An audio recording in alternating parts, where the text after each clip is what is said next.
안녕하십니까. 먼저 바쁘신 와중에도 대원제약과 펜탁스 메디컬 코리아가 함께 주최하는 엔도투데이 웹 심포지엄에 참석해 주신 많은 선생님들께 감사의 말씀을 드립니다. 오늘 강의는 2개의 연재로 진행될 예정입니다. 그리고 Q&A는 강의가 진행되는 동안 Q&A 창을 통해 남기실 수 있으십니다. 질문은 각 연자분의 강의가 끝날 때마다 답변 드릴 예정이오니 강의를 들으시면서 자유롭게 남겨주시기 바랍니다. 그럼 강의를 이끌어 주실 좌장 선생님을 소개해 드리겠습니다. 오늘 엔도투데이 웹 심포지엄은 성균관의대 이준행 교수님께서 좌장을 맡아주셨습니다. 그리고 을지의대 성결 교수님과 성균관의대 김준영 교수님께서 연재를 발표하실 예정입니다. 이준행 교수님께서는 서울대학교 의학과 학사, 석사, 박사를 마치시고 현재 삼성서울병원 소화기내과 교수님으로 재임하고 계십니다. 그럼 이준행 교수님을 모시도록 하겠습니다. 여러분 안녕하십니까? 삼성 서울병원 소화기내과 내시경 실장 이준행입니다. 이렇게 온라인으로 인사드리게 돼서 대단히 반갑습니다. 오늘은 에스코텐으로 우리에게 가까이 다가오고 있는 대원제약에서 준비한 웹 세미나인데요. 반갑게도 저와 함께 내시경 기구에 대해서 함께 연구하고 있는 펜탁스사도 대원제약과 함께 웹 세미나를 준비한다고 합니다. 따라서 대원제약과 펜탁스가 함께하는 엔도투데이와 함께하는 웹 세미나 이 세 박자가 잘 되면 멋진 세미나로 만들 수 있을 거다라고 생각하고 있습니다. 오늘은 2개의 강의를 준비하였는데요. 먼저 첫 번째 연자를 소개하겠습니다. 첫 번째 연자는 삼성 서울병원에서 펠로우 트레이닝까지 마치시고 삼성 창원병원에서 활발하게 진료 및 시술을 하고 계시는 김준영 교수님이십니다. 김준영 교수님께서 주실 토픽은 엔도스코프입니다. 여러분, 내시경 기구에 대한 강의 많이 들어보셨지요?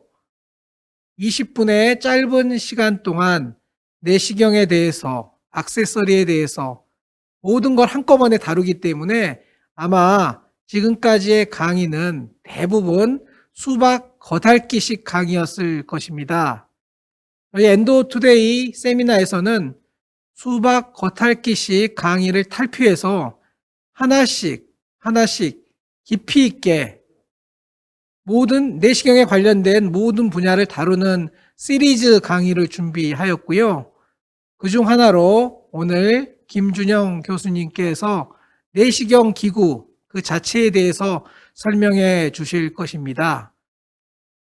김준영 교수님은 창원에서 근무하시기 때문에 온라인으로 접속하셔서 미리 강의 동영상을 찍으신 것으로 알고 있고요. 강의가 끝나고 함께 디스커션을 진행하도록 하겠습니다. 그러면 먼저 김준영 교수님의 강의 동영상을 부탁드립니다. 안녕하십니까. 삼성창원병원 소화기내과 김준영입니다.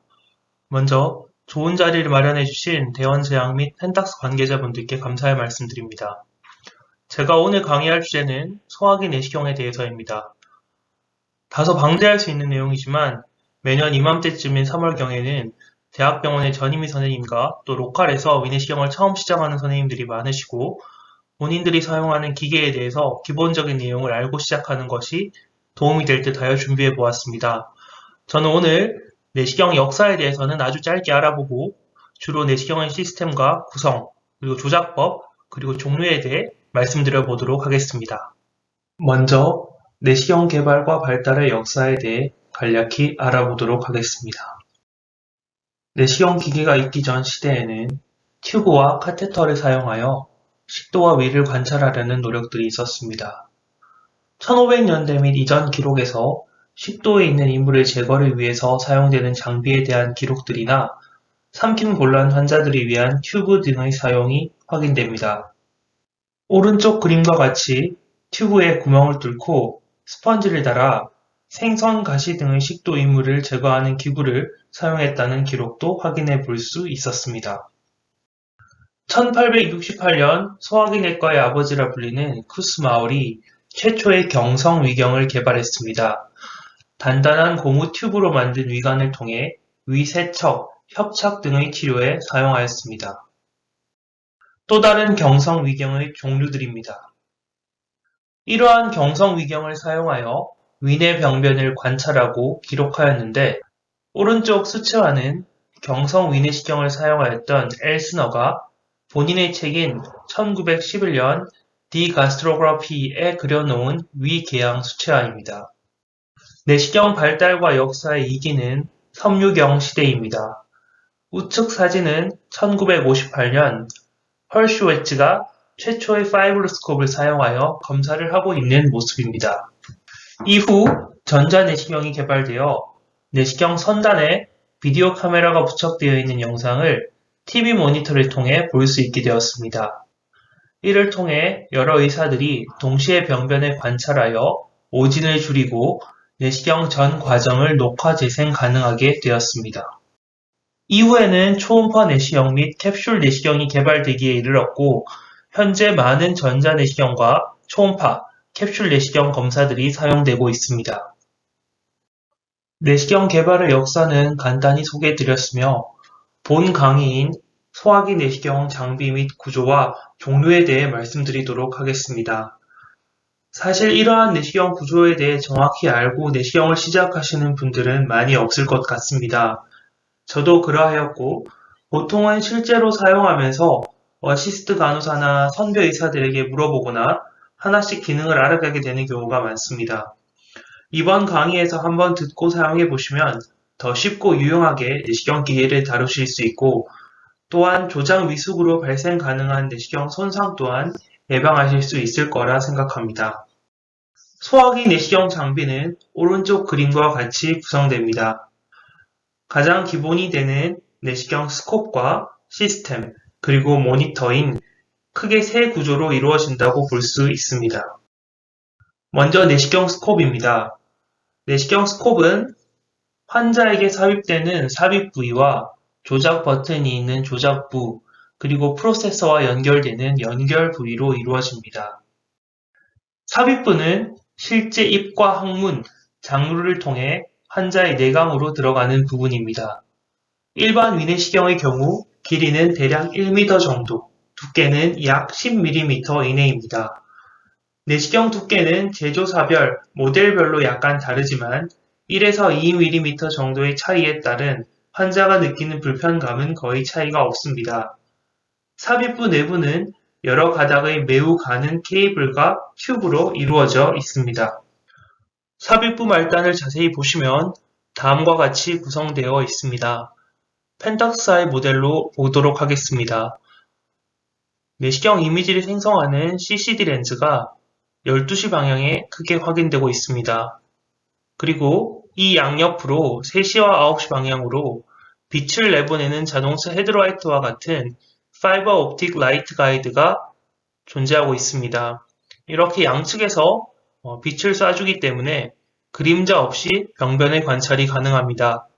그리고 시술자가 도구 및 치료 액세서리를 넣어 생검이라든지 내시경 치료를 할 수 있게 도와주는 인스트루먼트 채널이 6시에서 7시 방향에 위치하고 있습니다.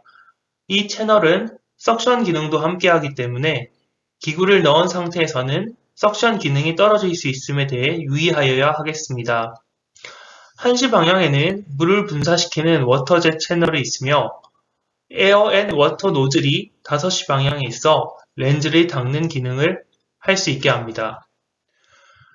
올림푸스사의 HIF HQ290 모델의 기준으로 삽입부 단면을 다시 한번 보여드리겠습니다.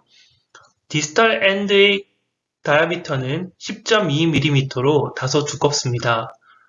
단면에는 한 개의 대물 렌즈가 있고 양옆으로 2개의 라이트 가이드 렌즈가 펜탁스 모델과 동일하게 확인이 됩니다. 차이점은 인스트루먼트 채널 아웃렛이 5시 방향에 위치하게 되고 따라서 이를 통해 나오게 되는 바이옵시 포셉 등의 액세서리가 나오는 방향이 실제 검사하는 화면 모니터의 7시 방향이 되는 점을 알고 계셔야 하겠습니다. 펜탁스 모델의 경우에는 거의 중앙에서 나오게 됩니다. 이는 추후에 제가 실제 검사 화면을 보여드리도록 하겠습니다. 마찬가지로 에어와 워터 노즐이 존재하며 이는 대물 렌즈를 닦는 데 사용됩니다.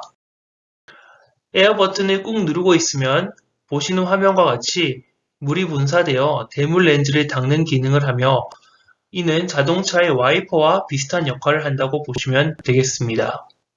내시경 삽입부의 끝 10cm 정도는 밴딩 섹션입니다. 구조를 보시면 링 상태의 부품을 다중으로 연결한 것으로 조작부의 앵글 노브를 통해 굽어지는 조작이 가능하게 하는 부분입니다. 우측 사진과 같이 이 밴딩 섹션이 굽혀진 상태에서, 즉 업다운 버튼이 눌린 상태에서 조직 겸자나 카테터를 삽입하게 되면 튜브 내부에 손상이 발생할 수 있습니다. 따라서 레트로플렉션 상태에서 발견된 병소에 대한 조직 검사를 할 때에는 일단 이 밴딩 섹션을 직선화시킨 후 업다운을 푼 다음에 조직 겸자를 삽입하여 내시경 말단까지 나오게 한 후 다시 레트로플렉션을 해야 이 밴딩 부위의 손상을 막을 수 있습니다.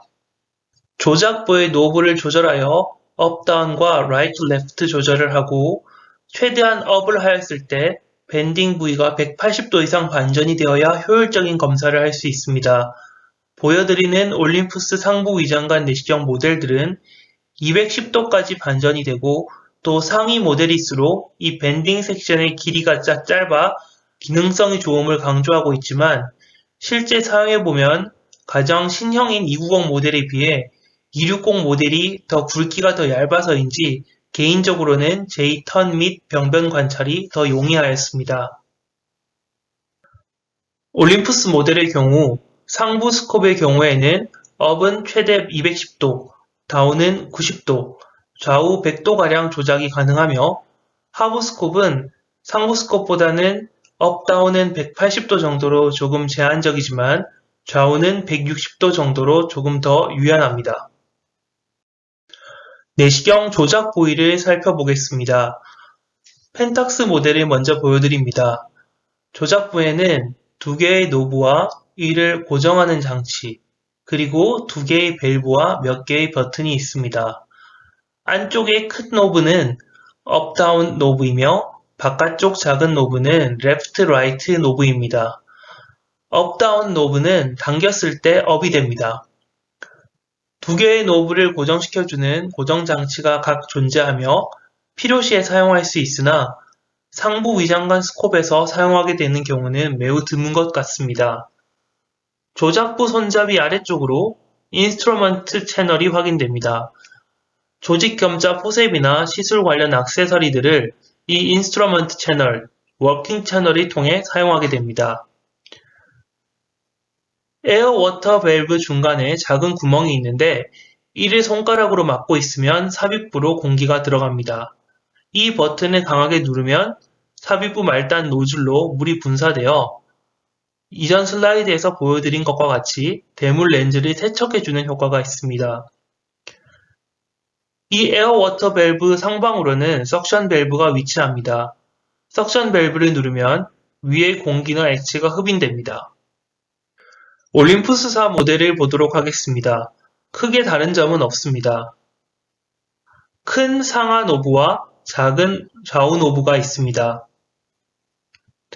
노란색 굵은 화살표로 표시되는 에어 앤 워터 밸브가 관찰됩니다. 상방으로 파란색 굵은 화살표는 석션 밸브입니다. 나머지 초록 화살표는 여러 조작 버튼으로 내시경 시술자가 미리 기능을 지정하여 사용할 수 있습니다. 보통 영상을 정지시키는 프리즈라든지 사진을 찍는 릴리즈, NBI 영상 버튼으로 사용하며 확대 내시형이나 듀얼 포커스 기능이 있는 경우에는 추가 버튼이 있어 총 5개의 버튼이 존재합니다. 내시경 종류마다 조작 부위에 추가 기능들이 달려 있습니다. EUS FNAC에 사용되는 포셉 엘리베이터 기능이라든지 대장 내시경 스콥에서 사용되는 경도 가변 기능, 그리고 개인적으로는 사용해 본 적 없으나 확대 관찰이 가능한 추가 기능들이 각 내시경마다 달려 있으니 본인들이 주로 사용할 내시경 스콥의 기능에 대해 잘 알고 있어야 하겠습니다. 내시경 내부 구조와 송기 기능의 원리를 살펴보겠습니다. 특별한 조작을 가하지 않을 때 에어는 펌프를 통해 송기 버튼의 중앙의 구멍을 통해 외부로 빠져나가게 되어 있으며 이 송기 구멍을 손으로 막고 있으면 삽입부의 노즐 쪽으로 보내지게 됩니다. 따라서 기본적으로 송기 버튼의 구멍을 가볍게 막고 에어를 내부로 송기하며 검사를 진행합니다. 초심자분들은 무의식적으로 에어를 지속적으로 송기하며 검사를 하게 되는데 검사 시간이 길어지면서 너무 많은 에어를 주입하는 실수를 하기도 하니 주의하여야 하겠습니다. 추가로 내부 구조를 보시면 인스트루먼트 채널, 즉 워킹 채널이 석션 밸브의 관과 연결되어 있음을 알 수 있습니다. 따라서 굵은 보조 기구를 사용하여 시술을 하는 중에는 석션이 잘 되지 않는 경우가 있는데요. 그럴 때에는 그런 워킹 채널의 기구를 조금 밖으로 뺀 뒤 석션을 하면 잘 작동이 되는 경우가 있습니다. 이 에어 버튼을 꾹 누르게 되면 나가던 방향의 공기가 막히게 되고 송수 탱크에 유입되어 있던 탱크 속의 물이 눌러져 물이 나오게 됩니다. 이 물은 스콥의 워터 채널로 나가게 되어 노즐로 내보내지게 되고 대물 렌즈를 씻는 와이퍼의 역할을 하게 됩니다. 따라서 에어 버튼을 가볍게 누르고 에어를 송기하며 검사를 하다가 대물 렌즈가 지저분해질 경우 꾹 눌러 이를 세척할 수 있습니다. 다음으로 내시경 시스템 프로세서에 대해 말씀드리겠습니다. 위는 의료 영상 처리 장치이며 아래는 광원 프로세서입니다. 위의 기기를 통해 영상 장치를 처리하고 저장할 수 있는 기능이 있으며 외장 메모리를 이용할 수 있지만 올림푸스 회사 제품만 사용할 수 있는 한 개의 포터블 USB만 제공한다는 큰 단점이 있습니다. 보안성의 문제라고는 하나 조금 아쉬운 부분입니다. 위 기기의 버튼부터 살펴보면 컨트라스트 혹은 인핸스먼트 버튼이 가장 먼저 확인됩니다. 이를 적절히 조절하는 것이 좋으며 보통 중간 정도에서 검사를 하게 되는데 컨트라스트가 낮으면 흐리게 보이고 높으면 선명해 보이나 디테일 관찰이 어렵습니다. 중간 정도로 검사하기를 권합니다. 아이리스 버튼은 내시경 밝기를 조절하는 기능으로 보통 오토로 놓고 검사하며 병소가 삽입부 말단과 너무 가까워서 밝게 비칠 경우에는 피크로 바꾸면 화면이 어두워지며 근접 부위의 노출에 맞게 됩니다. 커스텀 기능이나 아니면 화이트 밸런스도 조절하는 기능이 있습니다. 아래 기기의 버튼을 조금 더 살펴보겠습니다. 에어 조작 버튼을 통해 로우, 미디엄, 하이로 조절할 수 있습니다. 보통 위내시경은 에어를 하이로 시작하여 시술 등 시간이 길어지는 조작을 하게 되면 로우로 줄이는 경우가 많고 대장 내시경을 삽입할 때에는 로우 에어로 시작하여 윗드로우하며 관찰할 때는 하이로 올려 내강을 충분히 핀 상태로 검사를 진행하게 됩니다. 추가로 확인되는 트랜스 일루미네이션 버튼은 빛을 최대한으로 밝게 비추어 PEG 등의 시술 시에 외부 복벽에서의 스콥 위치를 로컬라이제이션 하는 데 사용하게 됩니다. 마지막으로 내시경 종류에 대해서 살펴보겠습니다. 상부 위장관 내시경의 경우 올림푸스사에서는 디스탈 엔드 다이아미터의 굵기와 워터젯, 듀얼 포커스 등의 기능으로 모델 간의 기능이 구별됩니다. 성인에서도 소화용 스콥을 사용하게 되는 경우가 있는데 내강이 여러 이유로 좁아져 있어 통과가 불가능한 경우에 다이아미터가 작은 소화용 스콥을 사용하게 됩니다.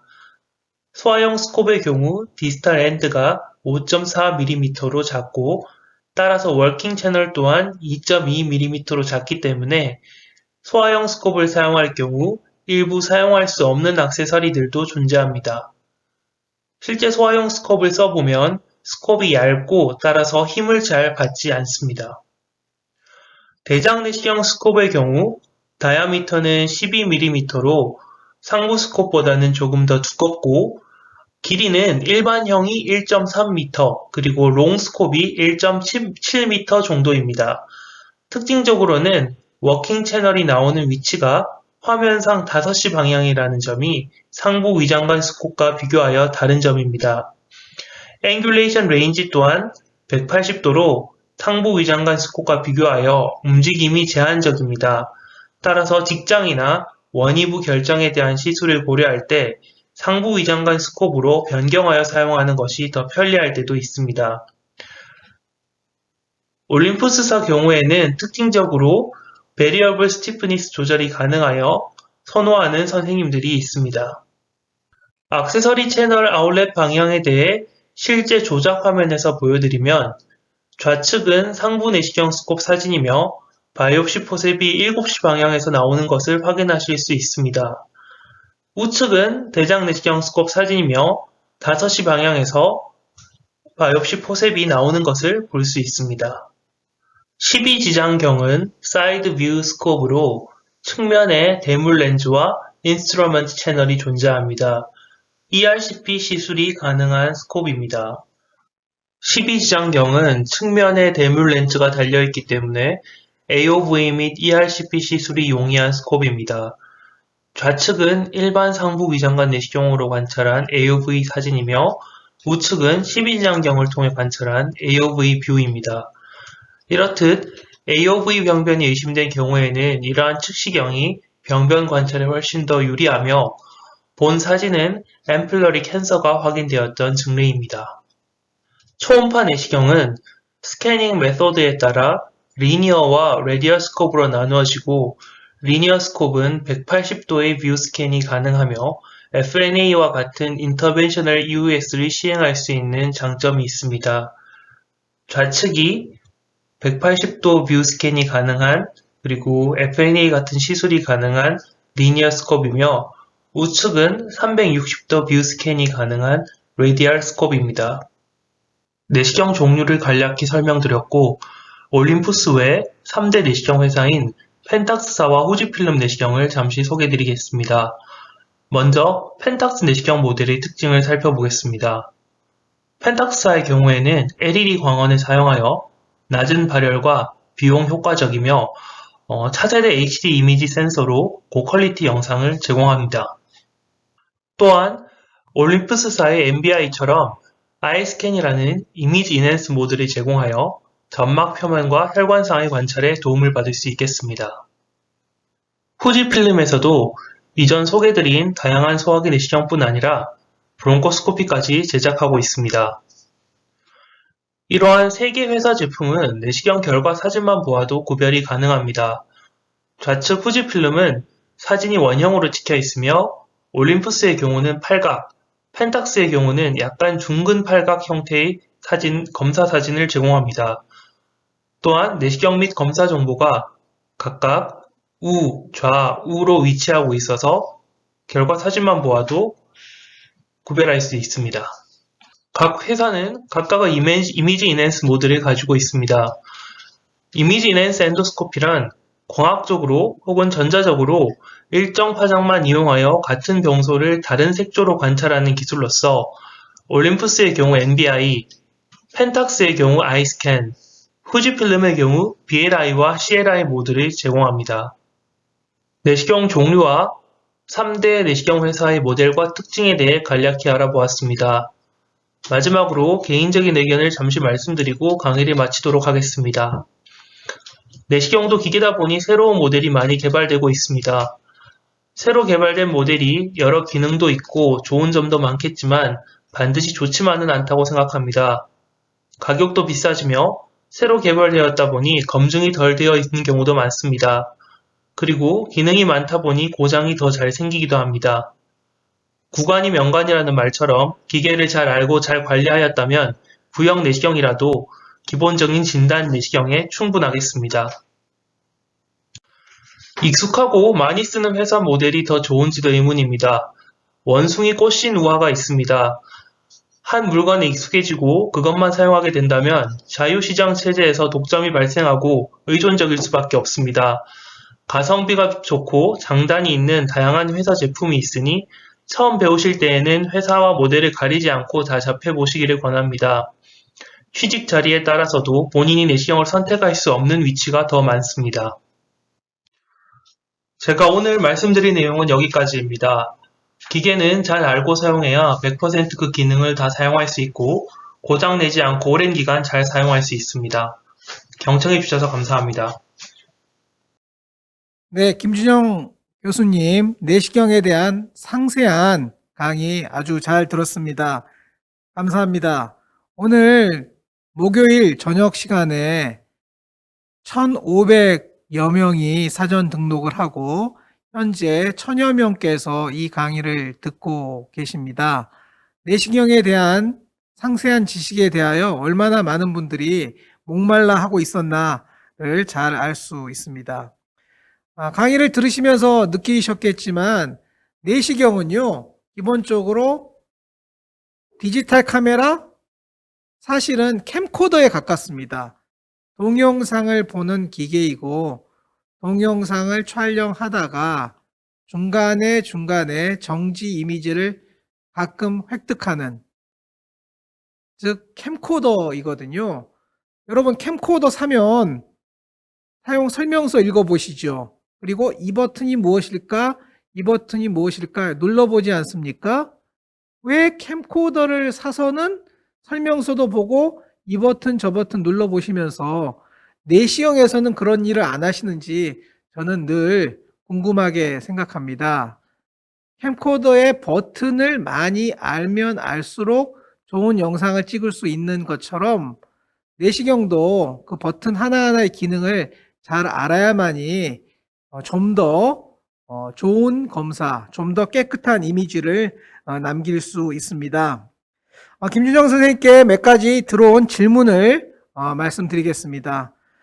첫 번째 질문은 내시경을 오래 사용하는 방법이 있느냐, 어떻게 사용하면 내시경을 오래 쓸 수 있는지 개업가 선생님께서 질문을 주셨는데요.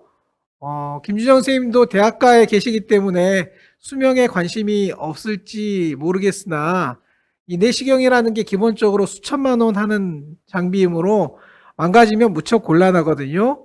오래 쓰는 방법 어떤 게 있는지 설명해 주시기 바랍니다. 네, 질문 감사드립니다. 우선은 기계를 사용하기에 앞서서 우선 자신이 쓰는 기계에 대해서 잘 알고 버튼 조작에 대해서 익숙해질 필요가 있겠는데요.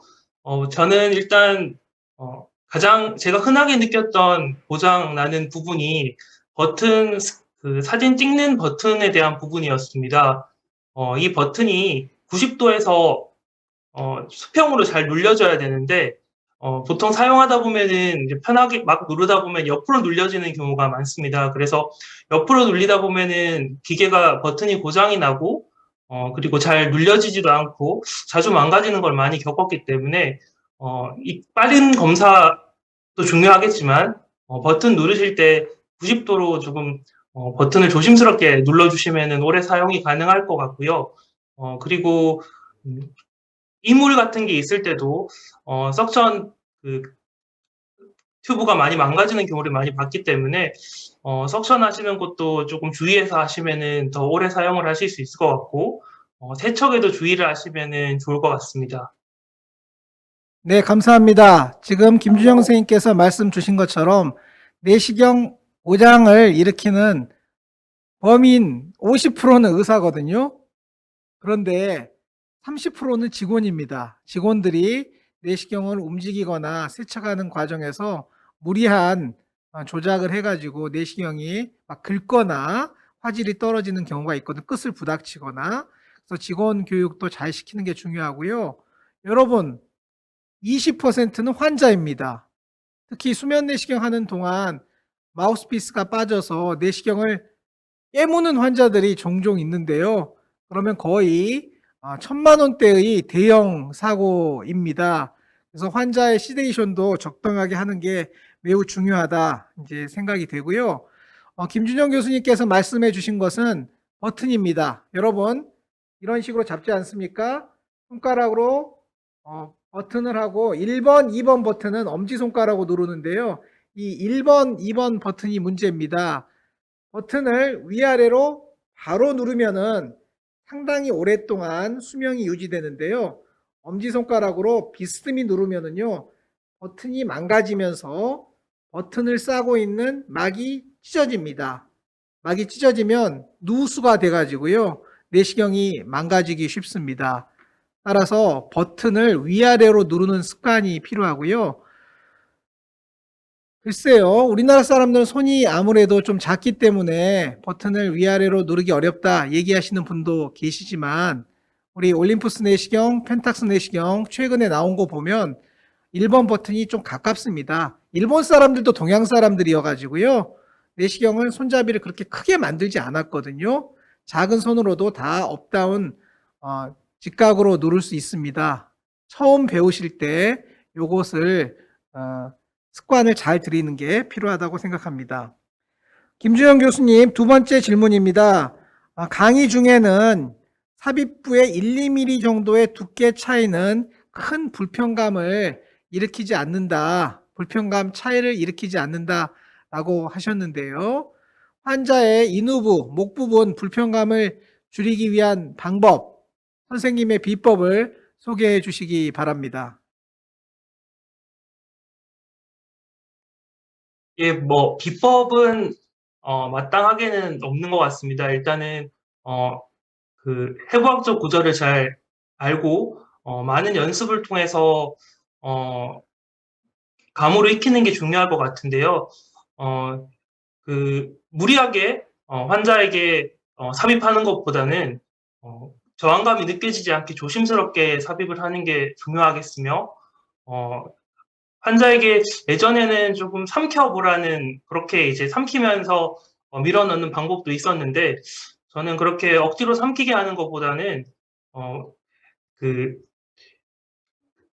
레프트 피리폼 사이너스에서 살짝 업을 가했다가 그리고 뒤로 인후두 후벽을 누르면서 식도로 이제 넘어가는 그런 이제 기본적인 그, 식- 그 삽입을 우선 가장 많이 익숙해지는 것이 무엇보다 중요하다고 생각합니다. 그래서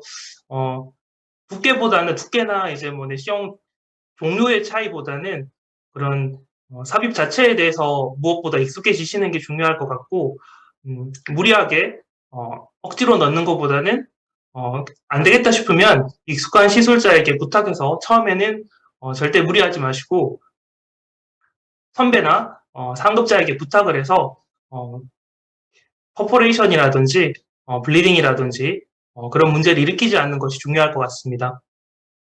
네, 목넘김에 대해서 중요한 팁을 말씀해 주셨는데요. 인후부 해부학을 잘 이해한 상태에서 정확한 각도로 정확한 손놀림으로 충분히 연습한 다음에 환자에게 적용하면 아주 빠르게 배울 수 있다고 생각하고요. 침을 삼키세요라는 이야기를 할지 말지는 아직도 고민인데요. 며칠 전 대한소화기 내시경학회에서 제가 강의를 했는데 그때 좌장 선생님이신 최명규 교수님께서는 침을 삼키세요라는 얘기를 아직도 하고 있다고 하셨는데 부좌장으로 계신 또 다른 박종재 교수님께서는 침 삼키세요라는 이야기를 하지 않는다고 하셨습니다. 의사 간에도 이렇게 차이가 있어서 본인이 편한 방법을 사용하시면 되는데요. 저는 손 넘기라고 침을 삼키라고 얘기하지 않고 그냥 가볍게 밀어넣는 방식으로 하고 있습니다. 실제로 침을 삼키세요라고 얘기를 하면은요, 침을 삼키는 순간 어퍼 에소파지알 스핑터가 살짝 올라오거든요. 이게 박자가 잘 맞지 않으면 오히려 더 어려울 수가 있습니다. 그래서 본인의 일정한 패턴대로 목넘김을 진행하면 좋을 것 같습니다.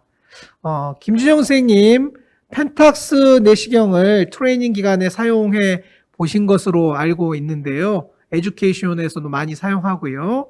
펜탁스 내시경 이미지나 시스템을 사용하였을 때 어떤 점을 느끼셨는지 사용 경험을 잠깐 말씀해 주시면 고맙겠습니다.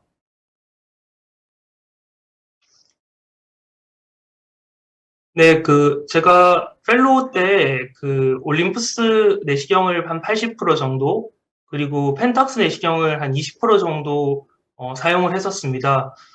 펜탁스사를 처음 접했을 때, 어, 새 모델이라서 그렇다고 할 수도 있지만, 기본적으로는 이미지가 되게 선명하고 깨끗하다고 느꼈고요. 특히나 이제 아주 서툴한 병변 관찰, 예를 들면 저희 삼성 서울병원에서는 사실 조금 로컬에서 아주 작은 병변을 조직 검사하고, 거기서 이제 병소가 나와서 오늘 리퍼를 보내주시는 경우가 많은데, 아주 서툴한 병변을 찾는데, 올림푸스사 내시경에 비해서 조금 더 잘 찾고 잘 보였던 그런 기억이 좀 있습니다. 그래서 이미지가 깨끗하고 참 잘 나온다라고 그렇게 느꼈고요. 그리고 기본적으로 워터젯 기능을 가지고 있고, 어, 또한 이제 제가 펠로우 시절에는 사실 진단 내시경을 사용을 많이 했었는데, ESD를 등의 이제 시술 내시경에도 병변의 경계를 확인한다든지, 자세한 관찰을 하는 데는 올림푸스사에 비해서 많은 좀 장점이 있다고 생각을 하고 있고, 한번 펜탁사 내시경으로 한번 시술도 한번 해보고 싶습니다. 네, 잘 말씀 주셨는데요. 저희 삼성 서울병원에서는 올림푸스, 펜탁스, 후지필름 세 가지 회사 제품을 모두 사용하고 있거든요. 진단 및 치료에서는 올림푸스와 펜탁스, 교육에서는 후지필름을 사용하고 있습니다. 이유는 최근 10년 사이에 후지필름 내시경을 구입하지 않아가지고 현역에서 은퇴하고 교육용으로 사용하고 있기 때문인데요. 저는 일주일에 내시경 세션을 2세션만 하고 있습니다. 50도 넘었고, 그리고 병원에서 QI 실장하면서 내시경 세션 하나 줄였거든요. 3개에서 2개로 줄였는데요. 한 세션은 올림푸스 290 내시경, 260.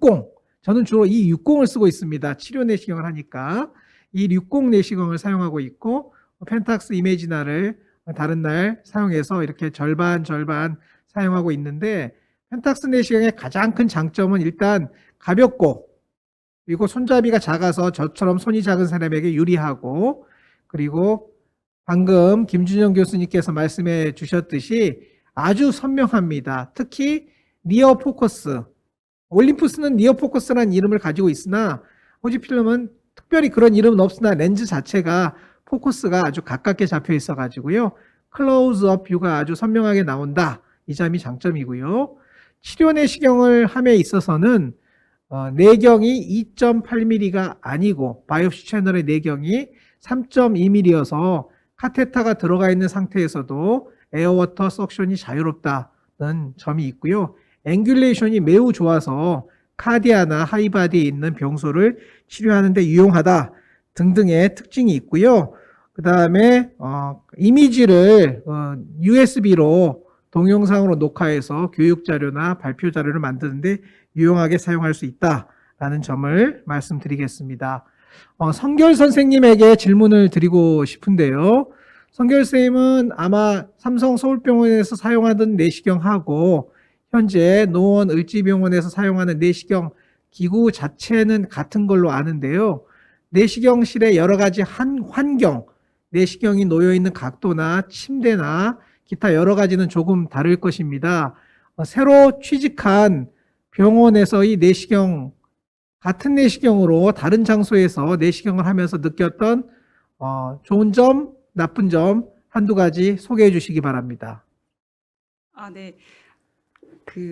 제가 삼성 서울병원에서 사용했던 스콥과 그리고 지금 병원에서 사용하고 있는 스콥은 같습니다. 근데 이제 모니터의 위치라든지 그 사진을 찍을 때 보통 이전에는 손가락으로 버튼으로 눌렀었는데 지금 이제 아마 대부분의 병원에서 많이들 쓰실 텐데 발판으로 이제 사용을 하고 있습니다. 그래서 손으로 내시경을 하면서 발로 사진을 찍어야 하는 게 처음에는 익숙하지 않아서 자꾸 다른 발판을 눌렀던 실수를 했었고, 그리고 모니터의 위치도 사실은 정면에 있는 것이 가장 좋은데 대부분의 병원에서 그렇게 이상적인 위치로 놓지 못하는 것으로 알고 있습니다. 그래서 가능하면 정면으로 놓을 수 있도록 조금 더 제 눈 앞에 두고 할 수 있도록 이제 조금씩 조절을 하고 있습니다. 네, 내시경 시스템 위에다가 모니터를 놔두고 검사를 하다 보면 환자는 여기 있는데 모니터는 이쪽에 있기 때문에 자꾸 고개를 돌려야 되거든요. 그러면 여러분 이 목 부분이 많이 아파집니다. 그래서 과감하게 모니터를 떼서 벽에다가 그냥 고정.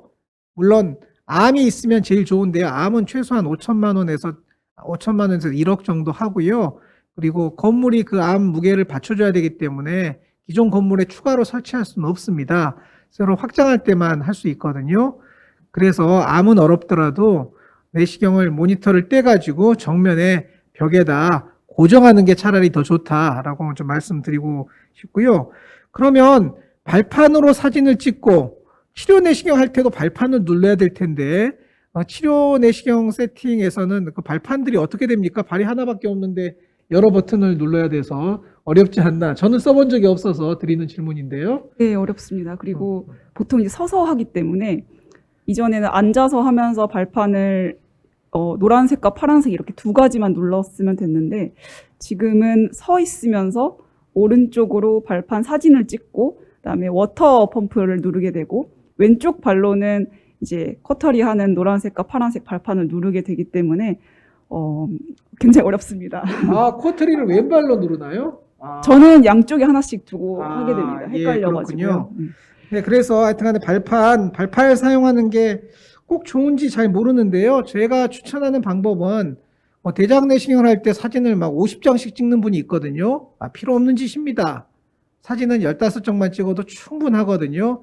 많은 사진 찍지 마시고요. 죄송합니다. 지시라는 제가 잘못된 표현을 썼습니다. 저는 사진 많이 찍는 걸 좋아하지 않습니다. 키 이미지 몇 장만 잘 찍으면 되지 1초에 2장씩 계속 찍으려면 발판이 필요한데요. 어쩌다 하나씩 찍을 때는 손가락으로도 충분하니까 가능하면 손가락으로 찍는 게 회사에서 표준적으로 권하는 방법이거든요. 그거 사용하시도록 권하고요.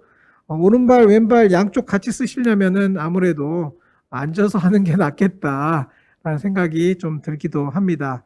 마지막으로 김준영 선생님에게 한 가지 마지막 질문 들어온 거 말씀드리겠습니다. 대장 내시경의 경우에 베어리어블 스티프니스가 있는 모델이 있는데요. 그 베어리어블 스티프니스는 어떨 때 쓰는 게 좋은지 질문을 드리고 싶습니다. 사실 저는 베어리어블 스티프니스 평생 한 번도 안 써봤거든요. 물론 제가 하는 내시경에 베어리어블 스티프니스 있긴 있는데요. 한 번도 안 써봤는데요. 김준영 선생님 베어리어블 스티프니스를 어떨 때 쓰시는지 궁금합니다. 네, 저도 처음에 펠로우 1년차, 2년차 이렇게 이제 처음 대장 내시경을 시작할 때는 베리어블 스티프니스를 조금 많이 썼던 것 같습니다. 주로 이제 T콜론에서 이제 장이 좀 처져서 뭔가 스코프를 밀면서 들어가야 되는 경우라든지 좀 이제 장이 조금 많이 이제 리던던시가 큰 분들은 조금 스티프할 때 좀 잘 들어갔다고 여겼습니다. 근데 조금 지금 현재는 저도 많이 쓰지는 않고 있는데 이게 아마 조금 더 숙련자가 될수록 그런 베리어블 스티프니스보다는 이제 본인의 감과 그리고 스킬로 스티프니스 없이 조금 극복해 나가는 게 아닌가 생각이 되는데요. 조금 장이 좀 많이 처져 있다거나 아니면은 조금 특히나 T콜론 같은 게 좀 처져 있을 때 좀 장 점막이나 장을 밀면서 좀 진입을 해야겠다라고 생각하실 때 조금 단단하게 경도를 좀 조절하셔서 그렇게 진행해 보시는 것도 팁이 될 수 있을 것 같습니다.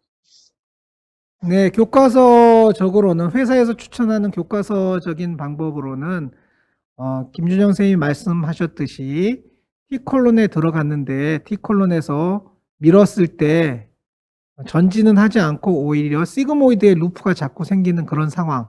가까스로 루프를 풀었는데 조금만 밀면 다시 루프가 생기는 이런 상황에서 베리어블 스티프니스를 스티프한 쪽으로 돌려서 사용한다는 것인데요. 사실은 조금 술기가 익숙하면 그다지 사용하지 않고도 할 수 있습니다. 그래서 개인의 술기에 따른 차이고요. 저는 스티프니스를 올려가지고 시그모이드 루프 만들지 않고 간다기보다는 T콜론에서 밀었을 때 시그모이드 루프가 자꾸 생기면은 차라리 간호사에게 복부를 가볍게 누르도록 하는 그런 핸드 이제 누르는 푸시 매뉴버를 좀 더 많이 사용하고 있다. 이렇게 말씀드리겠습니다. 기타 다양한 질문이 들어온 게 있으나 시간 관계상 이것으로 마치려고 하고요. 제가 마지막으로 한마디만 드리도록 하겠습니다. 편식은 좋지 않습니다. 그래서 특히 내시경을 처음 배우는 상황에서는 이내시경, 전내시경, 이회사 제품, 저회사 제품, 구형, 신형 골고루 써보셔가지고 각각의 장단점을 다 익히시고요. 그리고 막상 본인 돈으로 내시경을 구입해서 사용할 때 가장 코스트 이펙티브하고 본인의 세팅에 잘 맞는 내시경을 선택하면 되는 거 아닌가. 한 가지에 집착할 필요는 없다라는 말씀을 드리면서 첫 번째 강의를 마치도록 하겠습니다. 김주영 선생님 수고 많으셨습니다. 네, 그러면 지금부터 두 번째 강의를 시작하도록 하겠습니다. 두 번째 강사는 을지대학교 소화기내과 성결 교수님이십니다. 성결 교수님은 삼성 서울병원에서 인턴, 레지던트, 펠로우 과정을 마치고 강남 성심병원에서 1년 근무하시다가 최근 을지대학교 노원 을지병원으로 스카웃 돼서 자리를 옮기신 상황이고요. 오늘은 위험 치료의 패러다임 변화의 서막, 저용량 PPI 에스코텐에 대해서 간략하게 강의해 주실 예정입니다. 그러면 성결 선생님 강의를 부탁드립니다. 네, 소개 감사합니다. 제가 오늘 말씀드릴 내용은 위험에 대한 일반적인 내용과 상부 이장관 질환의 치료에 있어서 위산 억제의 효과, 그리고 이 과정에서 PPI의 역할을 말씀드리고, 그리고 PPI에 대한 이제 최근에 약간의 있는 부작용에 대한 이슈들과 저용량 PPI의 필요성, 그리고 마지막으로는 이번에 출시된 에소메프라졸 10mg 에스코텐 정에 대해서 간단하게 소개해 드리도록 하겠습니다. 위염이라는 질환은 진료실에서 굉장히 자주 마주치는데요. 환자분들이 속이 불편하고 늘 위염을 달고 사는 것 같다고 오시거나 혹은 검진 내시경에서 위염이 있다는 소견을 주소로 외래로 자주 내원을 하십니다. 그러나 위염은 다양한 상황에서 사용될 수 있는 단어이기 때문에 실제로 위염이 무엇인가요? 라는 질문에 한마디로 정의하기가 쉽지 않은 것 같습니다. 실제로 위험에 대해서는 이제 다양한 관점이 있는데 교과서에서는 병인에 따라서 위험을 분류하기도 하고 환자분들은 소화불량의 불편한 증상을 위염이라고 표현하기도 합니다. 내시경을 하는 의사들은 유관적인 소견을 바탕으로 해서 위축성염, 비호성염 이런 식으로 위험을 기술을 하게 되고요. 병리과에서는 조직학적 소견에서 염증성 세포가 보였을 때 위험이라고 기술을 합니다. 그 외에도 애매모호한 증상이라든지 혹은 내시경 검사 시에 좀 관용적으로 정상이라고 쓰지 않고 위축성 위염이라고 쓰는 경우들도 있고 또 약제 처방을 위한 진단 코드로 위염이라는 이제 단어를 쓰기도 합니다. 실제로 교과서에서 정의하는 위염의 정의는 조직학적인 진단명입니다. 그래서 해리슨에서는 위 점막 내에 인플라메이터리 셀의 침연이 있을 때 위염이라고 정의를 하고 이것은 내시경에서 보이는 뮤코살 에리데마나 환자분들이 호소하는 디스펩시아의 불편한 증상과는 인터체인저블 할 수 없다라고 되어 있습니다. 병리 소견을 보시면 라미나 프로프리아 층에 에오지노필이나 뉴트로필과 같은 급성 염증 세포들이 보일 때는 어큐트 가스트라이티스 혹은 액티브 가스트라이티스라고 표현을 하게 되고 그리고 만성 염증을 시사하는 림포사이트나 플라스마 셀이 있는 경우에는 크로닉 가스트라이티스라고 표현을 하게 됩니다. 교과서에서는 병인에 따라서 위험을 크게는 급성과 만성 위험을 나누고 있는데 그 양쪽에서 모두 다 중요한 것은 H. 파일로리의 인펙션입니다. 그리고 이 외에 다른 원인으로 인한 급성 감염의 경우에는 상대적으로 빈도가 적기도 하고 이제 이 원인에 대한 치료를 하면 되겠고요. 만성 위험에서는 프리도미넌트 사이트와 H. 파일로리의 감염 유무에 따라서 타입 A와 타입 B로 나뉘게 되고 그 외에 각종 NSAID나 아스피린 등의 드럭이나 바일로 인한 케미컬 가스트로패시 그리고 시스테믹 디지즈에 의한 크로닉 가스트라이티스 드물지만 만성 감염을 일으키는 CMV나 HSV와 같은 만성 감염에 의한 만성 위염으로 분류를 하게 됩니다. 그래서 실제로 임상에서 만나는 위염의 치료라고 하는 것은 이제 가스트로패시를 유발하는 이러한 일반적인 원인들에 의해서 발생하는 인플라메이션의 치료가 한 부분이 되겠습니다. 그리고 또 GERD나 펑셔널 디스펩시아와 임상적으로 잘 구분이 안 되는 경우들이 많기 때문에 이러한 증상의 호전을 가져올 수 있도록 치료를 하는 것이 한 부분이 되겠고, 또 하나는 이제 중요한 부분이 H. 파일로리의 제균 치료를 통해서 조직학적인 염증의 호전을 가져오고 위암의 1차 예방을 하는 것이 치료가 되겠습니다. 그리고 이 모든 치료의 과정에서 가장 중요한 것은 엑시드 서프레션이 되겠습니다. 실제로 위는 세 부분으로 나누게 되는데 기능적으로 중요한 부분은 안트룸과 바디입니다. 안트룸에는 파일로릭 글랜드가 있어서 G셀과 D셀에서 가스트린과 소마토스타틴을 분비하게 되고, 바디에는 옥신틱 글랜드가 있어서 파리에탈 셀과 취입셀에서 산과 펩시노겐을 분비하게 됩니다.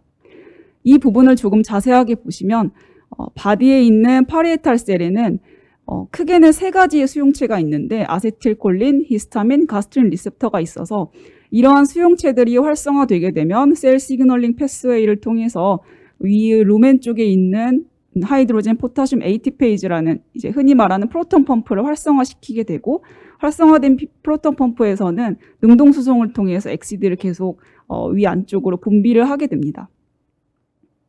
이처럼 위 내는 산성 환경을 띠고 있기 때문에 이러한 이제 공격 인자들을 방어하기 위한 여러 가지 점막의 보호 인자들이 있고요.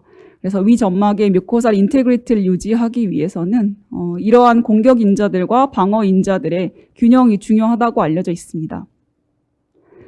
따라서 현재 사용하고 있는 위험의 치료제들은 위산 분비를 억제해서 공격 인자를 억제하는 안티시크리토리 에이전트와 방어 인자를 증강시키는 뮤코 프로텍티브 에이전트들이 사용되고 있는데요.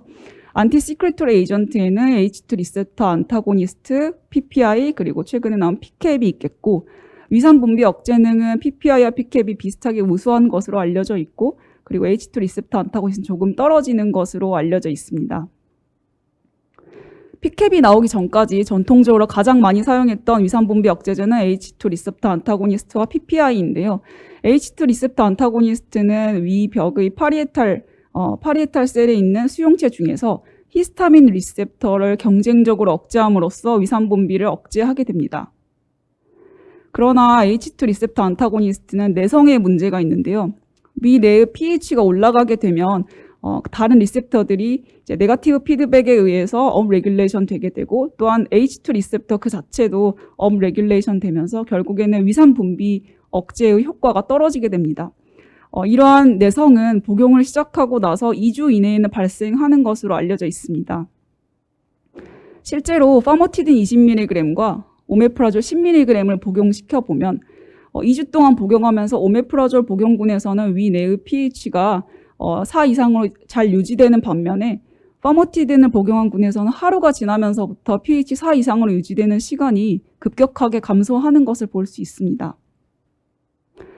반면에 프로톤 펌프 이니비터는 이제 산성 환경에서 활성화되는 프로드러그 형태인데요. 구조를 잠깐 보시면 고리가 2개가 있고 연결되어 있는 구조이고, 이 각 고리에 붙어 있는 가지의 종류에 따라서 PPI의 종류가 결정되고, 이 PPI들마다 약간씩의 약동학적인 특성은 다르게 됩니다. 그러나 공통적으로 PPI는 위 내의 산성 환경이 노출되면 활성화되는 포미로 바뀌게 되고, 프로톤 펌프의 비가역적으로 이제 공유 결합으로 억제를 함으로써 이 3분비 단계에서 최종 단계인 프로톤 펌프를 억제해서 위산 억제의 효과가 아주 크게 됩니다. 이처럼 PPI는 강한 위산 분비 억제능을 가지고 있기 때문에 여러 가지 상부 이장관 질환의 치료에 사용되고 있는데요.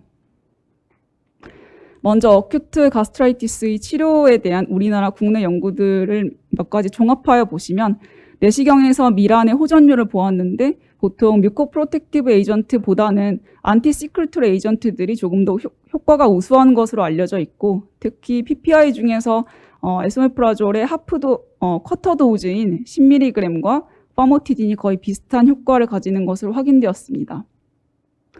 아스피린으로 복용으로 인한 제출혈 예방에 있어서도 PPI는 효과가 있는데요.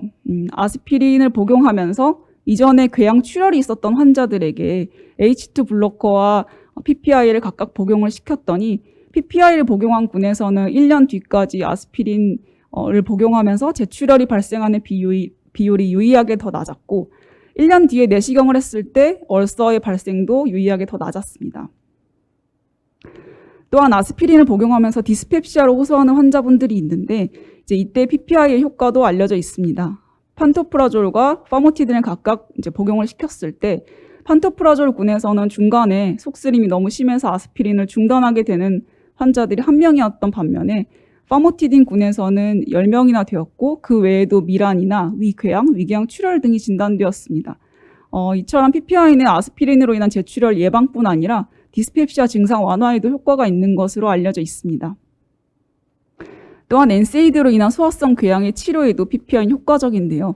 엔세이드를 사용하면서 내시경에서 활동성 궤양이 확인되었던 환자들에게 라니티딘 150mg과 란소프라졸의 하프도즈인 15mg, 30mg을 복용하도록 했고 한 달 뒤, 2달 뒤에 내시경으로 팔로우업 해보았을 때 역시 PPI군에서 라니티딘군에 비해서 유의하게 더 가스트릭 얼서 힐링 레이트가 높은 것을 확인했고 특히 란소프라졸 15mg, 하프도즈만 복용한 군에서도 풀도즈와 거의 비슷한 효과를 가지는 것을 확인하였습니다.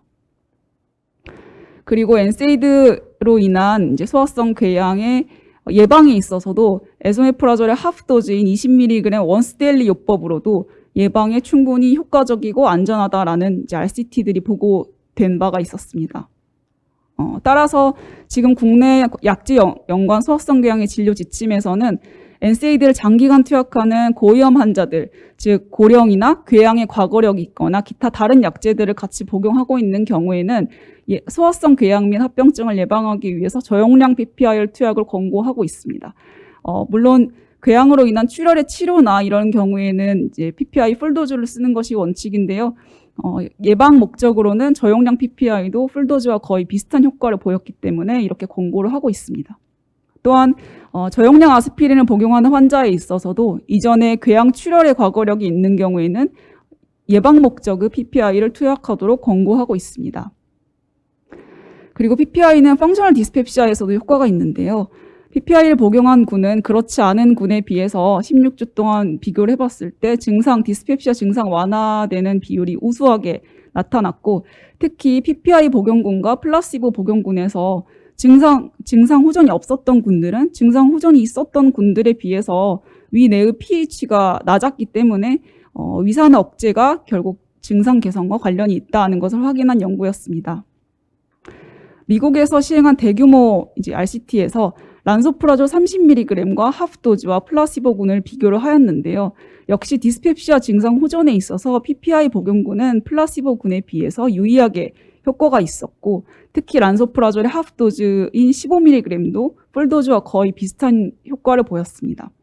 그래서 디스펩시아 증상 완화에 있어서는 이제 저용량의 PPI로도 충분하지 않을까 하는 연구들이 많이 이루어지고 있는 것 같습니다.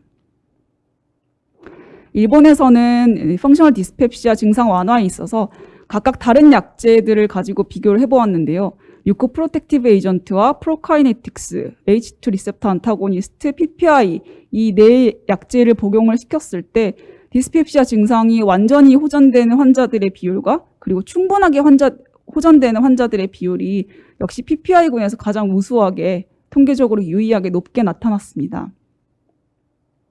그래서 여러 가지 RCT들을 종합해서 보았을 때도 이제 PPI를 2주 이상 투약한 경우에는 디스펩시아 증상의 호전율이 리스크 레이쇼 0.88로 증상 호전의 개선 효과가 있다라는 것이 알려져 있고 역시 국내 기능성 소화불량증 진료 지침에서도 기능성 소화불량증 환자에서 PPI는 증상 호전에 효과적이기 때문에 1차 치료로 권고하고 있고 특히 에피가스트릭 페인 신드롬의 I형에서 1차 치료로 우선적으로 권고하고 있습니다.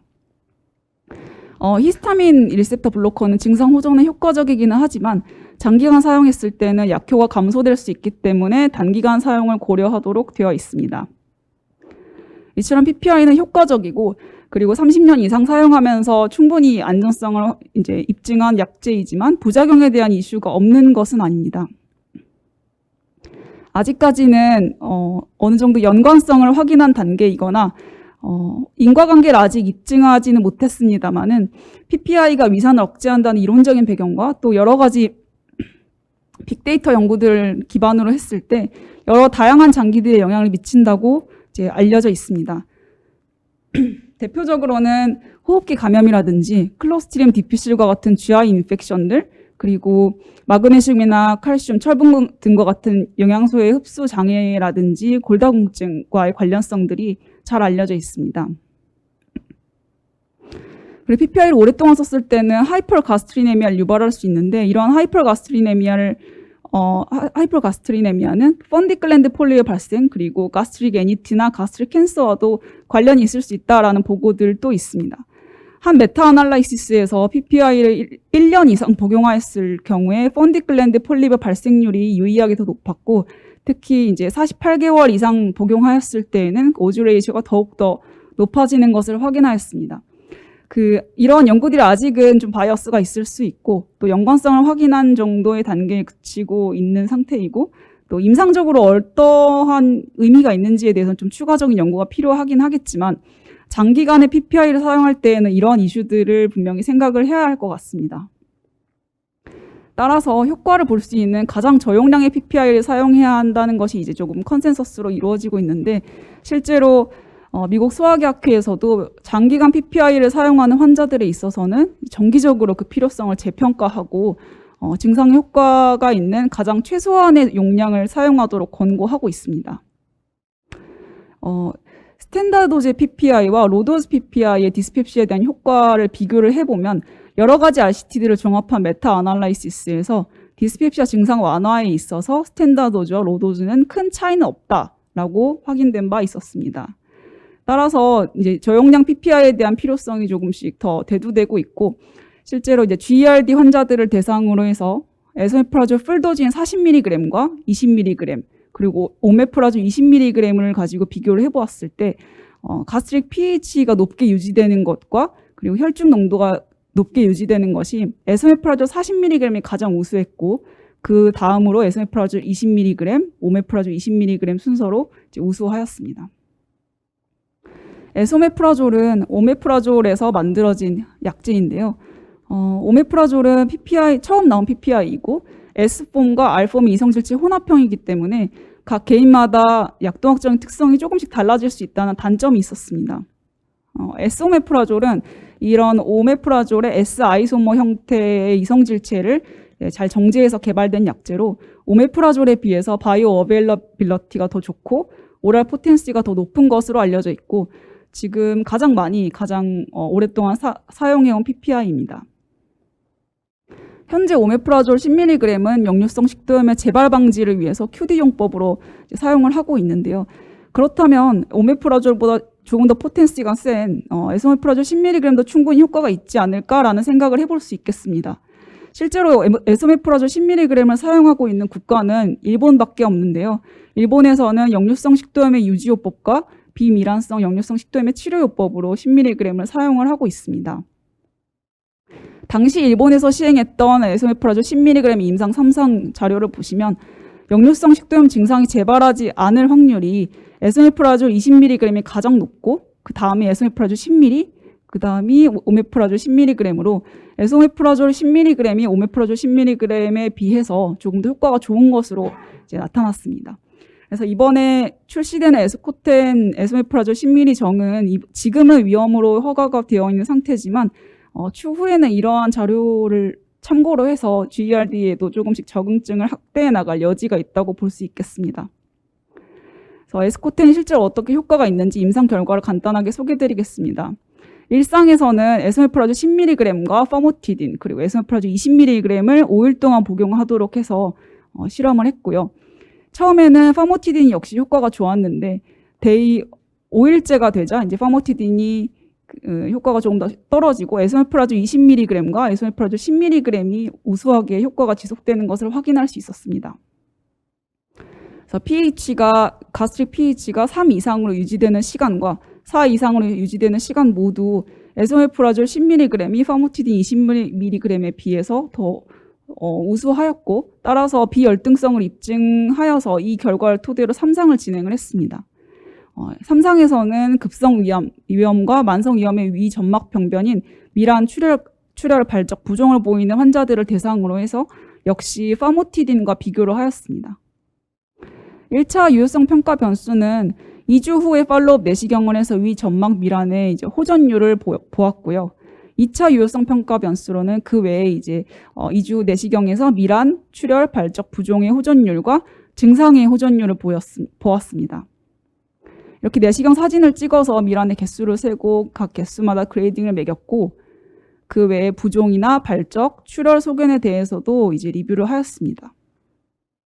1차 유효성 평가 변수인 2주 내시경에서 위 점막 미란의 유효율을 보시면 에소메프라졸 10mg 군이 파모티딘 20mg 군에 비해서 약간 더 우수하지만 통계적으로 차이는 없었고 이게 조금 많이 높게 보이는 건 이제 스케일이 작아서 그런 것 같고 실제로 거의 비슷하게 나타났습니다. 따라서 비열등성을 입증하였고요. 특히 서브그룹 나누어서 봤을 때 위험의 중증도 미란이 많았던 환자들에서는 조금 더 에소메프라졸 10mg가 파모티딘 20mg과 더 차이가 컸던 것을 확인할 수 있었습니다. 다른 2차 유효성 평가 변수인 출혈이나 발적, 부종, 그리고 증상의 호전율 역시 PPI 에소메프라졸 10mg이 파모티딘 20mg에 비해서 비열등한 것을 모두 다 확인하였고요. 그리고 안전성 평가에 있어서도 파모티딘군에서는 ADR이 4건이 보고됐던 반면에 에소메프라졸 에스코텐정은 ADR 0건으로 안전성과 내약성을 확인하였습니다. 특히 에스코텐정, 이번에 출시된 에스코텐정은 이제 크기가 5mm로 작아서 삼키기가 편하고 복용 순응도를 개선시킬 수 있어서 증상 호전에 조금 더 도움이 될 수 있을 것 같고, 또 하나는 기존의 에소메프라졸 제형들이 모두 다 PTP 포장이었는데 조금씩 경험하시겠지만 PTP는 가끔 이제 PTP를 삼키게 되는 안전사고들이 발생할 수 있어서 이번에 나온 에스코텐정은 이러한 항습성, 습도에 대해서 조금 더 안전성을 좋게 만들어서 바틀 포장으로 나온 것이 장점이라고 하겠습니다. 현재 에소메프라졸은 40mg, 20mg짜리가 GERD와 HP 파일로리 제균 치료 그리고 NSAID로 인한 궤양 치료에 그 허가를 받아서 투약을 하고 있는데 그동안은 이제 그 어큐트 가스트라이티스나 펑셔널 디스펩시아 같이 위산 분비 억제가 필요한 경우에도 적당한 적응증이 없어서 PPI를 처방할 때 GERD 코드를 넣었어야 됐는데 이제 에스코텐정은 급성 및 만성 위험으로 적응증을 받았기 때문에 동일 성분 중에서 이제 유일하게 위험 적응증으로 사용할 수 있는 약제가 되겠습니다. 요약하자면 위험은 임상적으로는 이제 약제 연관 이병증이나 미식도 역류 질환, 기능성 소화불량, H 파일로리 감염 등을 포괄하는 좀 광범위한 질환이고요. 특히 이러한 상부 이장관 질환의 치료에 있어서 위산 분비 억제, 특히 PPI가 중요한 역할을 하고 있습니다. 하지만 PPI는 그 부작용의 이슈가 없지는 않기 때문에 그런 증상 호전을 가져올 수 있는 가장 저용량의 PPI를 사용하는 것이 좋겠고, 에소메프라졸 10mg은 위점막 손상, 소화불량 증상에 대해서 H2 리셉터 안타고니스트에 대해서 효과의 면에 있어서 비열등성을 입증하였습니다. 그리고 H2 리셉터 안타고니스트가 가지고 있는 내성 문제에 대해서 이제 내성이 없기 때문에 좀 대체제로서 훌륭하게 사용할 수 있을 것 같습니다. 특히 에스코텐정은 이제 크기가 작고 약제의 안전성이 높아서 처방이 좀 더 편리하다는 장점이 있어서 이제 앞으로 위험 치료에 있어서 에스코텐정의 역할을 조금 더 기대해 볼 수 있을 것 같습니다. 이상입니다. 네, 선 교수님 강의 잘 들었습니다. PPI 중에 전 세계적으로 마켓 쉐어가 가장 큰 에소메프라졸을 용량을 축소해서 새로운 적응증으로 사용한 약이 에스코10이고요. 여러분 잘 아시다시피 펑셔널 디스펩시아 중에서 EPS 증상과 PDS 증상으로 나눠지지 않습니까? EPS군에서의 치료는 위산 분비 억제인데 기존에 사용하던 H2 리셉터 안타고니스트가 일부 효과는 있었으나 위산 분비 억제 능이 떨어져서 PPI를 쓰고 싶다라는 수요가 많았는데요. PPI는 위험에 적응증이 없어서 여러 원장님들이 약간 환자를 위하는 마음으로 GERD 같지 않은데도 GERD 코드를 사용해서 PPI를 쓰셨던 적이 있지 않습니까? 이제는 펑셔널 디스펩시아, 크로닉 가스트라이티스 본인이 생각하는 합당한 코드를 유지한 상태에서도 PPI를 사용할 수 있는 시대가 열렸다. 이렇게 보시면 될 것 같고요. 아주 강한 핫번 애시드 리거지테이션 증상이 아닌 EPS 환자들에서 10mg 에소메프라졸이 충분히 증상 개선에 도움이 되고 H2 리셉터 안타고니스트보다 비록 통계적인 유의성으로 우수한 것을 입증하진 못했으나 좀 더 우수한 효과를 임상에서도 보여주었다라는 내용을 성결 선생님께서 잘 말씀해 주셨습니다. 최근 아스피린이나 질문이 있습니다. 최근 아스피린이나 NSAID로 인한 가스트로패시 환자에서 PPI를 동시 복용했을 때 스몰 바울 인조리 등의 부작용이 발생할 가능성이 높아 점막 보호제를 같이 사용하면 좋을 것 같다라는 강의를 들은 적이 있는데 이에 대해서 어떻게 생각하시는지, 즉 PPI를 사용할 때 소장 인조리를 악화시킬 수 있다라는 가능성이 몇 번 제기된 바 있는데요. 그거에 대한 코멘트 부탁드립니다. 네, 질문 감사합니다.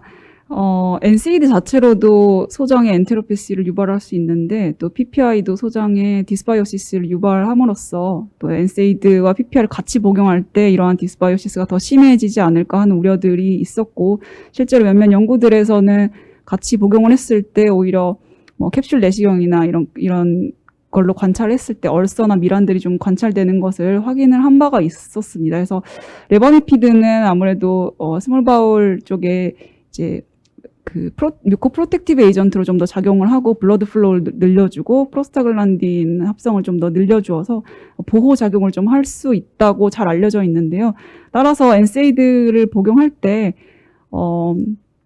예방 목적이라고 하면 PPI를 가능하면 저용량으로 같이 사용하는 것이 좋겠고, 또 PPI를 같이 쓸 때 위궤양은 예방할 수 있지만 소장에는 조금 인저리를 줄 수 있기 때문에 레버미피드를 같이 사용해주면 좋을 것 같습니다. 최근에 연구들에서도 레버미피드의 효과들은 알려져 있어서요. 네. 네, PPI가 소장 인저리를 일으킬 수 있다는 이야기가 있어가지고요. 과거에도 저희는 한때 응급실에서 어퍼 GI 블리딩으로 오신, 멜레나로 오신 환자에서 PPI를 사용하고 내시경을 했는데 위궤양이나 십이장궤양이 없다. 그러면 소장 출혈일 수 있는데 PPI 빨리 끊어야 되는 거 아닌가 해가지고요. PPI를 끊지 않으면 혼내기까지 했던 시절이 있었는데요. 지금은 어느 누구도 그렇게 하지 않습니다. 비록 내시경에서 위궤양이나 십이장궤양이 없었다 하더라도, 그리고 작은 베슬의 블리딩, 듈라포이 같은 게 얼마든지 있을 수 있기 때문에 PPI를 상황이 정리되기 전까지는 좀 더 쓰도록 권하고 있고요. 그럴 때의 이득이 명확하게 입증되지 않은 스몰 바울 인조리의 악화를 이제 초과한다라고 생각하기 때문에 PPI의 소장 인조리는 크게 걱정하지 마시고요. 점막 보호제 쓰시고 싶으면 쓰시면 됩니다. 그런데 효과는 아직까지 입증된 바는 없다. 이렇게 보시면 되겠습니다. 추가로 헬리코박터 제균 치료가 펑셔널 디스펩시아의 증상 개선을 일으키는 효과는 NNT, Number Needed to Treat, NNT가 14인데 반하여 펑셔널 디스펩시아의 증상 개선을 일으킴에 있어서 PPI가 가지는 효과는 NNT가 10이거든요.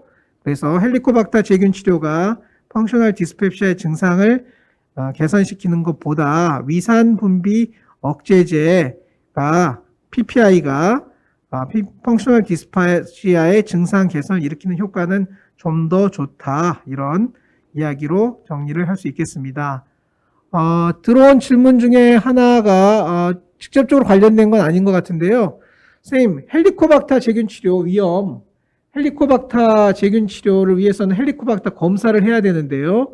위내시경에서 크로닉 게스트라이티스가 보였을 때 언제 헬리코박터 조직 검사를 하시는지 질문이 있었습니다. 선생님의 진료 패턴 프랭크하게 소개해 주시면 감사하겠습니다. 이제 명확하게 얼서나 뭐 말토막 의심되거나 그런 경우가 아니라 그냥 위험 정도만 있는 것 같은데 헬리코박터 검사를 해야 할까, 이것이 항상 고민되기는 하는데요. 사실 확인이 됐을 때 치료를 할 수 있는 컨디션의 환자들에서 검사를 해야 하는 것이 맞는 것 같고요. 너무 고령이거나 기저질환이 많아서 헬리코박터 치료가 큰 의미가 없을 것 같은 경우에는 헬리코박터 위험이 가능성이 높아 보인다 할지라도 굳이 검사는 저는 안 하고 있고요. 그리고 이제 젊은 환자들에서 좀 노듈라 가스트라이티스 소견이 보이거나 HP 감염을 시사하는 그런 하이퍼레믹 패치 같은 것들이 보일 때는 검사를 시행을 해주고 있습니다. 네, 나이가 중요하다라는 말씀을 주셨고요. 몇 살 이하 때는 주로 검사를 하는 쪽이고 몇 살 이상일 때는 검사를 안 하시는 쪽입니까? 명확한 기준은 없지만 한 40대까지는 적극적으로 검사를 하고요. 네. 그 사이 정도는 케이스 바이 케이스인 것 같습니다. 네, 좋습니다. 과거부터 여러 논의가 있었으나 젊은 나이 있을 때 헬리코박터 제균 치료해주면 좋지 않습니까? 40, 50대까지는 조금이라도 의심되면 검사해서 확인하고 치료해주는 게 좋겠다. 저도 생각하고 있습니다. 저도 증례를 하나 준비했습니다. 제가 준비한 증례 보여주시기 바랍니다. 토론을 위한 좌장 증례입니다. 52세 여자가 우연히 발견된 작은 튜머로 오셨는데요. 카르시노이드로 의뢰되었고 시럼 가스트린은 101.4 피코그램 per ml이었고 헬리코박터 안티바디는 포지티브, 그리고 펩시노젠은 51.9, 펩시노젠 1-2 레이쇼는 2.0이었습니다. 조직 슬라이드 리뷰를 하였는데요. 전형적인 비교적 균일한 핵이 진한 뉴로엔도크라인 셀이 둥글둥글하게 모여있는 네스트를 형성하고 있는 well differentiated neuroendocrine carcinoma에 합당한 뉴로엔도크라인 튜머에 합당한 그런 소견이 나왔습니다.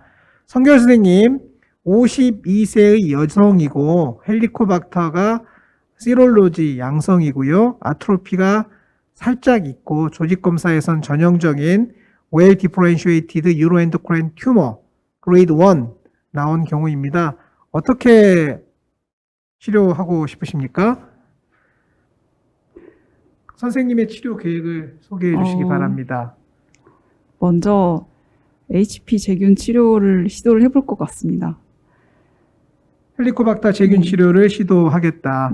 혹시 김준영 선생님 온라인에 계시면은 가스트린이 101.4, 헬리코박터는 포지티브, 펩시노젠 1-2 레이쇼는 2.0인 작은 뉴로엔도크라인 튜머입니다. 어떤 식의 치료적 접근을 하고 싶으신지 선생님의 의견을 부탁드립니다.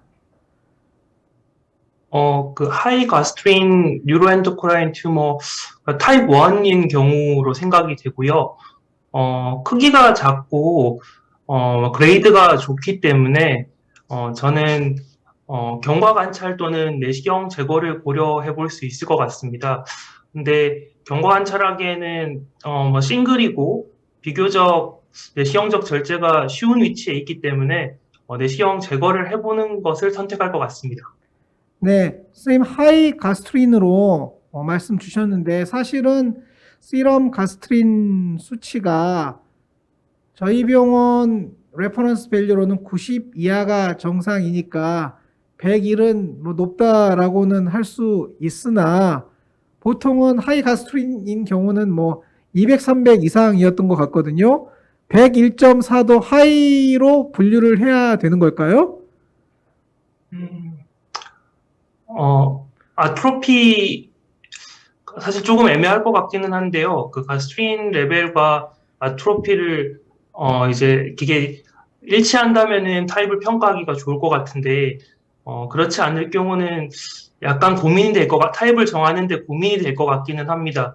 그런데 일단은 로우 정상 범위보다는 초과하는 그 레벨이 나왔고 그리고 제가 내시경 사진은 정확하게 잘 보이진 않습니다만 아트로피를 의심할 수 있을 소견이기 때문에 타입 1으로 분류하는 데는 분류를 하고 치료할 것 같습니다. 네, 좋습니다. 가스트린 레벨이 현저하지 않더라도 내시경적 아트로피가 뚜렷하다 싶으면은 타입 1으로 분류하는 데 동의하시는 분들이 많고요. 시롤로지칼리도 펩시노젠 1, 2 레이쇼가 3.0 이하이고 펩시노젠 1이 70 이하이고 이 두 가지를 모두 만족하면 시롤로직 아트로피라고 할 수 있지 않습니까?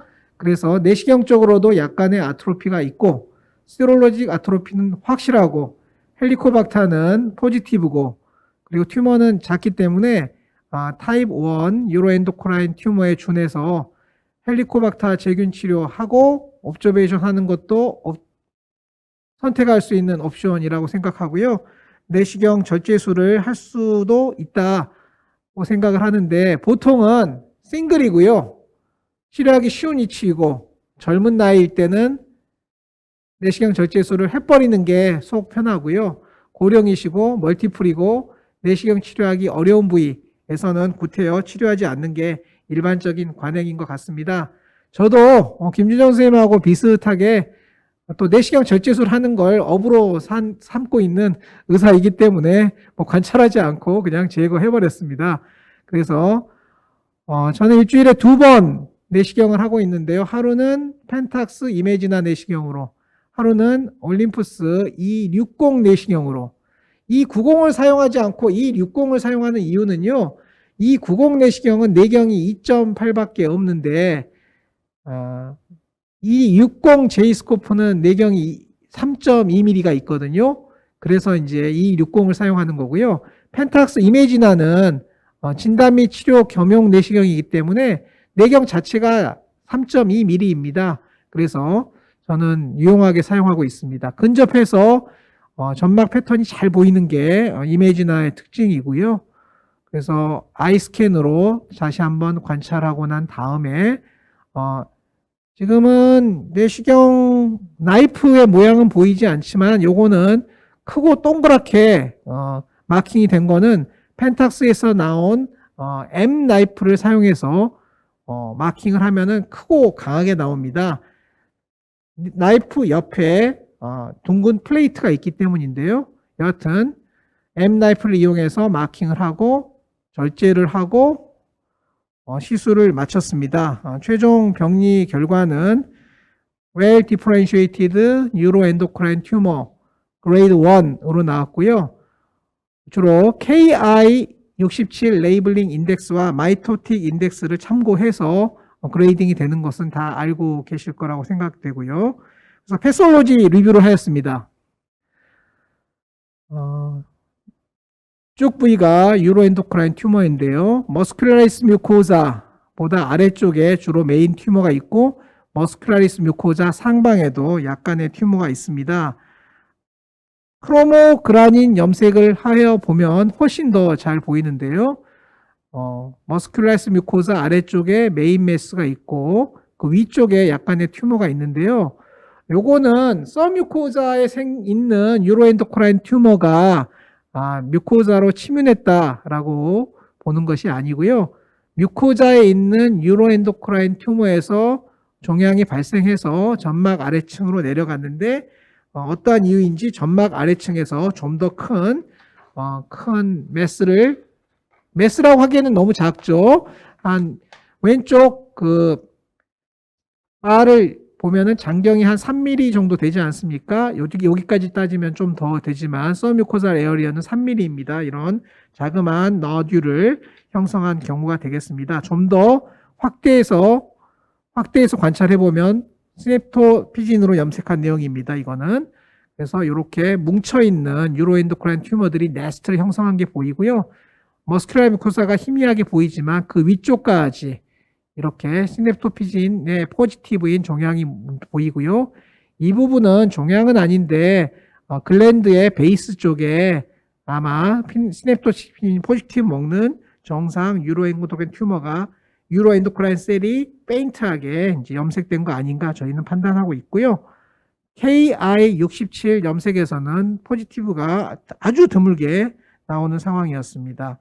이거 여기까지는 제가 사진을 찍은 겁니다. 제가 여기 보시면 바가 있지 않습니까? 요즘은 이제 내시경 절제술을 하게 되면 절제 슬라이드를 고해상도 스캐너를 이용해서 스캔을 해서 온라인에 올려놓으면은 병원 팩스에 올려놓으면은 저희 임상의사가 그것을 직접 보고 상황을 눈으로 직접 확인할 수 있는 시대가 되었습니다. 아직까지는 모든 의사가 이걸 볼 수 있는 권한이 주어져 있지 않고요. 파일럿 과정이기 때문에 몇몇 관심 있는 의사들에게만 아이디가 오픈돼서 보고 있는데 제가 아주 흥미롭게 사용하고 있고요. 최근에는 소화기내과 공부뿐만 아니라 병리 공부를 하느라고 좀 바쁜 상황입니다. 그렇지만 제가 정확히 봤는지 자신이 없어서 병리과 선생님에게 대표적인 사진을 찍어달라라고 또 저희가 부탁을 해가지고 다시 찍기도 합니다. 근접해서 보시면은 여기가 머스큘라이스 뮤코자가 잘 보이지 않습니까? 그 위쪽에 호모지니어스한 셀 레스트를 형성하고 있는 튜머들이 이렇게 그 정상 글랜드 사이사이에 박혀 있는 모습이고요. 점막 하층은 이렇게 거의 대부분 정상 글랜드는 보이지 않고 파이브러스 밴드 사이에 유로엔도크라인 셀이 모여 있는 전형적인 유로엔도크라인 튜머가 되겠습니다. 그래서 지금까지 우연히 발견된 52세 여성에서 발견된 약간 아트로피가 있는 환자에서의 작은 유로엔도크라인 튜머의 내시경 치료에 대해서 설명드렸습니다.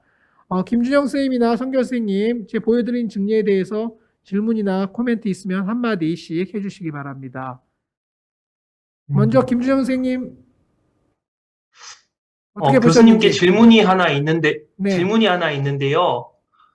만약에 이분이 최종 병리 검사 결과가, 바이옵시, 그러니까 시술을 전에는 이제 well differentiated grade 1이었는데, 혹시 grade 2 이상으로 최종적으로 확인이 되면, 추가적으로 수술을 하실 건지가 궁금합니다.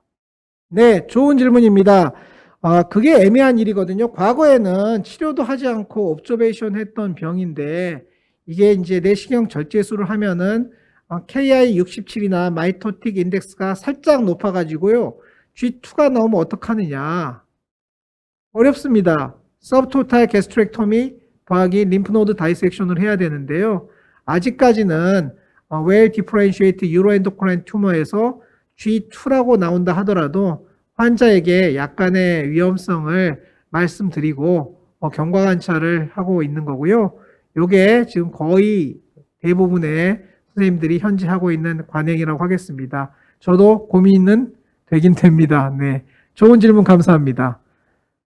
성결 선생님은 뭐 이 증리에 대해서 질문이나 코멘트 없으십니까? 이 환자는 로컬라이드 디지즈고 완전히 치료가 잘 됐는데 그렇다면 이니셜 워크업 후에 팔로우업은 얼마나 자주 어떤 모달리티로 하시게 되는지 궁금합니다. 네, 치료를 하지 않고 내시경 절제술을 하지 않고 헬리코박터만 제거했다면은 아무래도 초기에는 6개월 간격으로 한 두세 번 정도 팔로우업을 하고 그 이후에는 애뉴얼리 이렇게 넘어갈 텐데요.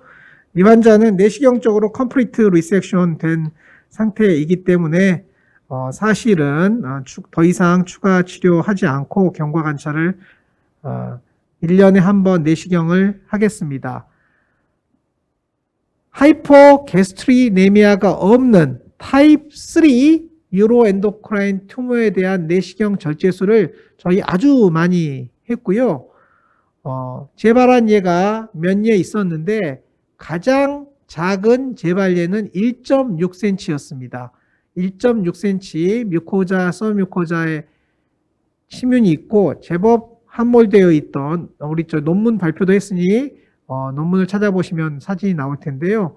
그 환자에서 엔도스코픽 리섹션하고 5년 후에 페리게스트릭 림프노드가 커져 있는 게 발견이 됐고 환자에게 수술을 권했으나 수술을 하지 않았다가 10년 후에 좀 더 커져서 오셔가지고 그때서야 수술을 하셨던 그런 경우거든요. 즉 그레이드 2뿐만이 아니고 타입 3 유로엔도크라인 튜머라 하더라도 사이즈가 작고 내시경 절제술을 한 상황에서 시스테믹 리커한 경우는 저는 경험한 적이 없고요. 매우 드물 걸로 생각이 되거든요. 따라서 그레이드 1이나 그레이드 2의 패솔로지 컴플리트 리섹션 하고 난 다음에서는 경과 관찰을 하는 게 좋겠다라는 게 현재의 의견이 되겠습니다. 혹시 지금까지 들어온 또 다른 질문 없습니까? 네, 좋습니다. 그러면 여러분, 이것으로 오늘의 행사를 마치려고 합니다. 좋은 강의를 해주신 김준영 교수님, 성결 교수님의 감사 말씀드리고요. 올해 2020년 한 해 동안 대원제약과 4번의 세미나를 하기로 했고요. 펜탁스와 4번의 세미나를 하기로 했습니다. 그런데 두 회사가 손을 잡아서 대원, 펜탁스, 엔도투데이, 내시경 세미나가 8번 진행될 예정이고요. 오늘이 두 번째입니다.